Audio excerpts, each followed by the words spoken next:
우리 목요일 아침 하나님 말씀을 향해서 다시 한번 섭니다. 함께 하시는 여러분 진심으로 축복하며 하나님의 은혜와 긍휼하신 사랑이 충만하기를 간절히 소망합니다. 기도하겠습니다. 은혜 풍성하신 좋으신 하나님 감사합니다. 하루하루 살아가는 것 하나님의 축복입니다. 오늘도 여러 가지 어려움과 삶의 형편 속에서도 여전히 주님을 소망하는 것은 주님이 주시는 약속이 있으며 또한 하나님의 긍휼하신 은혜가 우리를 떠나지 않음임을 고백합니다. 주님 우리 받으시고 하나님의 성령의 충만함으로써 채워 주시옵소서. 예수님 이름으로 기도드립니다. 아멘. 찬송 찬양하겠습니다. 찬송가 445장, 445장입니다.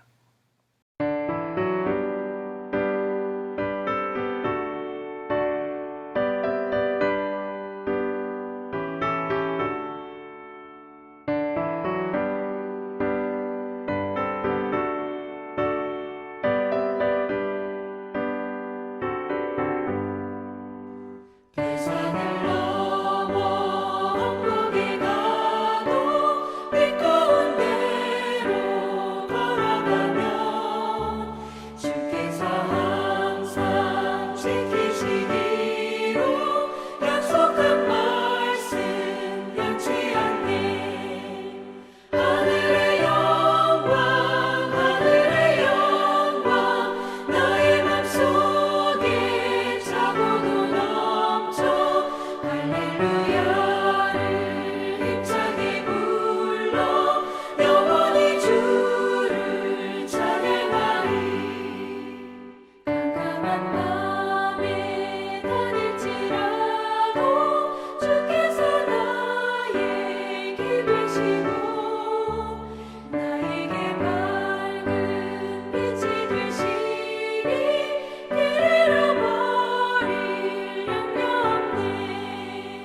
하늘의 영광 하늘의 영광 나의 맘속에 차고도 넘쳐 할렐루야를 힘차게 불러 영원히 주를 찬양하리.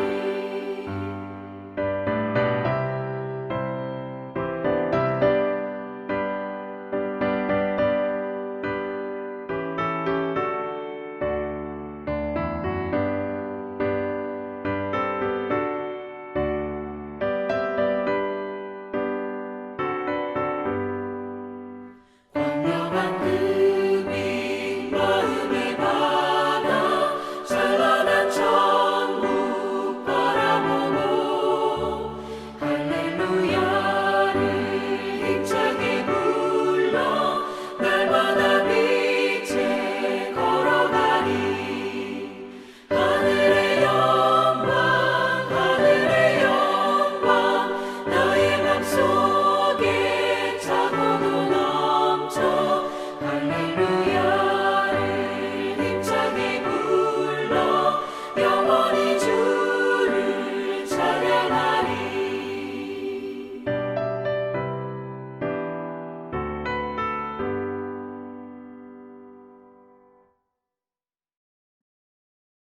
베드로전서의 마지막 장입니다. 5장 1절서부터 14절 하나님 말씀 있습니다. 너희 중 장로들에게 권하노니 나는 함께 장로된 자요 그리스도의 고난의 증인이요 나타날 영광에 참여할 자니라.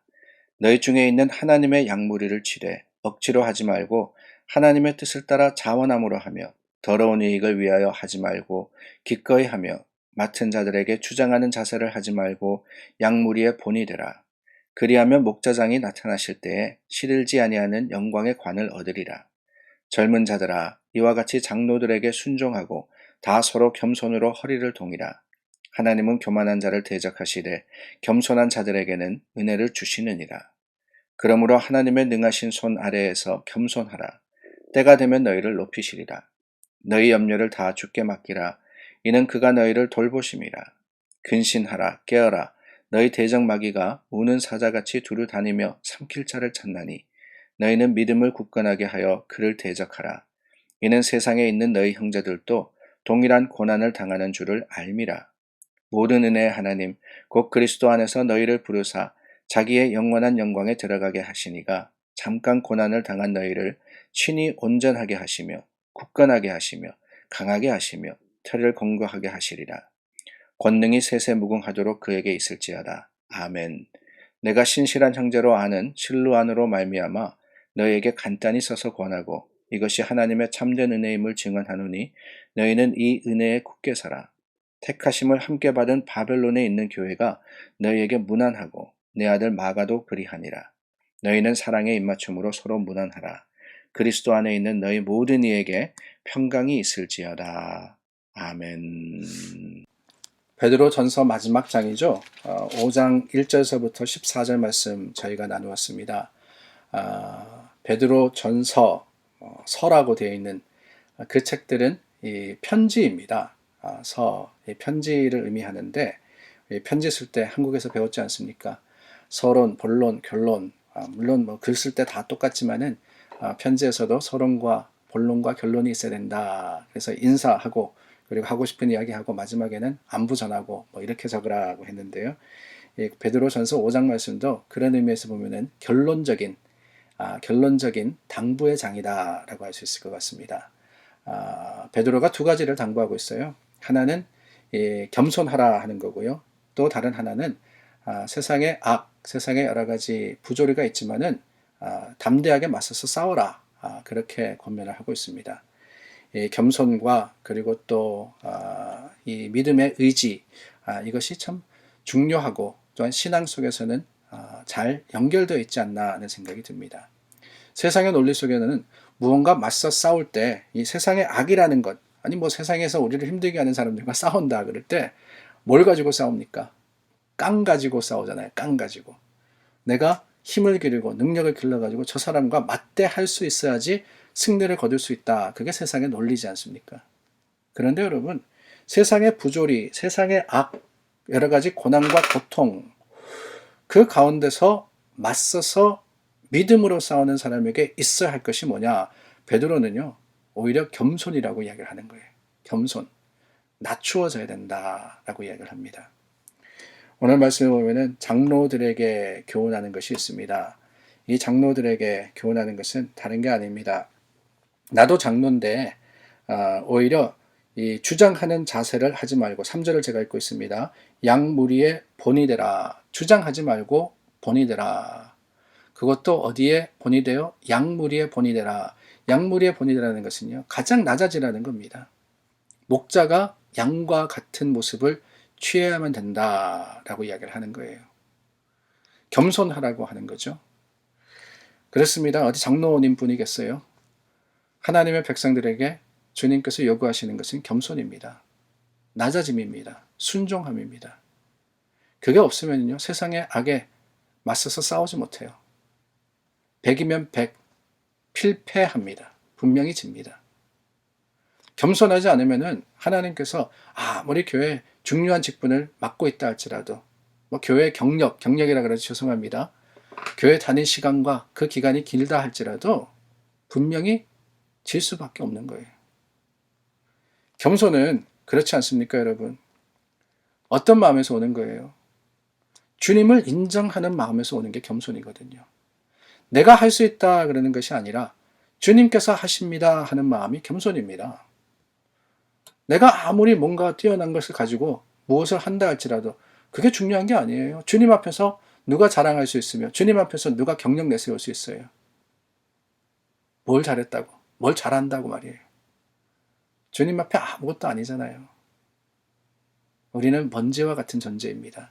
그런데 그런 존재를 주님께서 사랑하여 주시어서 하나님의 백성 삼으시고 자녀 삼으셨다는 것, 그게 바로 우리의 고백이자 또한 긍지이지, 나의 무엇으로 인하여서 아이고 우리는 그러지 않습니까? 어느 학교 나왔고 얼마나 많이 했고 많이 가졌고 많이 누렸고 뭘 타고 다니고 어디 살고 이런 것 가지고 레이블 붙입니다. 그러나 주님 앞에서는요, 그게 다 아무것도 아니에요.